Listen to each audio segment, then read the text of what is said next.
Guys, IPL 2025 1 week వరకు suspend చేశారు. IPL governing council ప్రతి ఒక్క ఫ్రాంచైజీని కన్సల్ట్ చేసిన తర్వాత ఈ డిసిషన్ ని తీసుకుంది. ముఖ్యంగా ప్లేయర్స్ సేఫ్టీ దృష్టిలో పెట్టుకుని ఈ డిసిషన్ తీసుకుంది బీసీసీఐ. అయితే రిమైనింగ్ 16 మ్యాచెస్ ఎప్పుడు ఆడతారని మీకు ఒక డౌట్ రావచ్చు. రిమైనింగ్ 16 మ్యాచెస్ 1 వీక్ తర్వాత అయినా ఆడొచ్చు, లేదా మళ్ళీ సెప్టెంబర్ లో ఆడొచ్చు.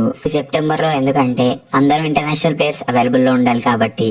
సో మేబీ సెప్టెంబర్ లో మళ్ళీ తిరిగి ఐపీఎల్ 16 మ్యాచెస్ కంటిన్యూ చేయొచ్చు. అండ్ మొన్న ధర్మశాలలో జరిగిన పంజాబ్ వర్సెస్ డీసీ మ్యాచ్ ని కూడా మధ్యలోనే ఆపేశారు. పంజాబ్ బ్యాటింగ్ చేస్తూ 10 ఓవర్లు ఆడిన తర్వాత స్టేడియంలోని 3 ఫ్లడ్ లైట్స్ ని ఆఫ్ చేసేశారు. స్టేడియంలో ఎలక్ట్రిసిటీ ప్రాబ్లం ఉంది, మ్యాచ్ ఇంకా జరగదు అని చెప్పి ధర్మశాల స్టేడియం స్టాఫ్ ఆడియన్స్ అందరినీ ప్రశాంతంగా ఖాళీ చేయించింది. బట్ నిజానికి అసలైన రీజన్ అయితే ఇది కాదు. ధర్మశాల స్టేడియం నుంచి 85 కిలోమీటర్ల దూరంలోనే పాకిస్తాన్ డ్రోన్ అటాక్స్ చేసింది. ప్లేయర్స్ మరియు ఆడియన్స్ సేఫ్టీ కోసం స్టేడియంలో ఎలక్ట్రిసిటీ ప్రాబ్లం ఉందని చెప్పి స్టేడియం ని ఫాస్ట్ గా ఖాళీ చేయించారు. అండ్ ఇలా అటాక్ జరిగిందని చెప్తే జనాలు పానిక్ అవుతారు అండ్ స్టాంపేట్ లాంటివి జరగచ్చు.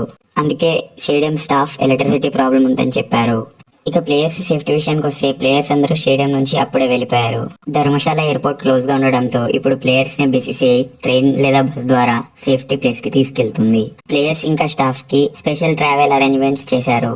అండ్ ఈ సెక్యూరిటీ రీజన్ వల్లే బీసీసీఐ ఐపీఎల్ ని ఒక వారం వరకు సస్పెండ్ చేసింది. తర్వాత సిచ్యువేషన్ ని చూసి ఐపీఎల్ ని మళ్ళీ రీషెడ్యూల్ చేశామని బీసీసీఐ అఫీషియల్ గా ప్రకటించింది. వీడియో నచ్చినట్లయితే లైక్, షేర్, సబ్స్క్రైబ్.